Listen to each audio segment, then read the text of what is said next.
मत्स्य आणि बंदर विकास मंत्री नितेश राणे मंत्रिपदाची शपथ घेतल्यानंतर पहिल्यांदाच सिंधुदुर्ग जिल्ह्यामध्ये दाखल झाले आणि यावेळी ठिकठिकाणी नितेश राणेंचं जंगी स्वागत केलं जातंय।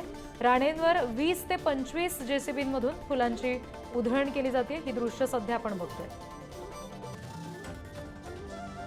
राणेंना मंत्रिपद मिळालेलं आहे आणि ही शपथ घेतल्यानंतर राणे पहिल्यांदाच सिंधुदुर्गात आले आणि तेव्हा त्यांचं जंगी स्वागत केलंय। भला मोठा हार आणून प्रचंड जेसीबीच्या माध्यमातून फुलांची उधळण करत त्यांच्या समर्थक कार्यकर्त्यांनी त्यांचं हे जंगी स्वागत केलं। आणखी तपशील घेऊया प्रतिनिधी उमेश बुचडे यांच्याकडून। उमेश, कशा पद्धतीचं हे स्वागत कार्यकर्त्यांकडून होत आहे? काय नेमकं सध्या सिंधुदुर्गमध्ये वातावरण आहे राणेंच्या या आगमनानंतर?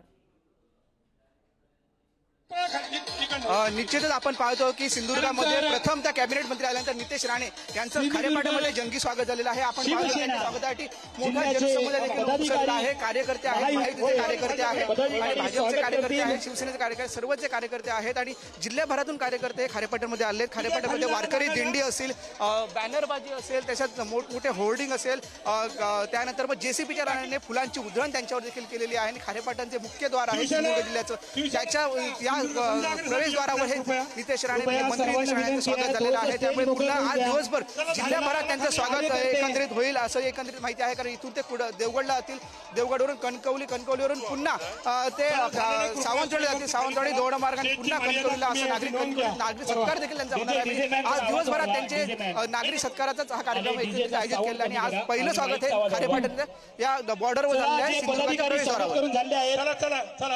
उमेश, धन्यवाद दिलेल्या माहितीसाठी।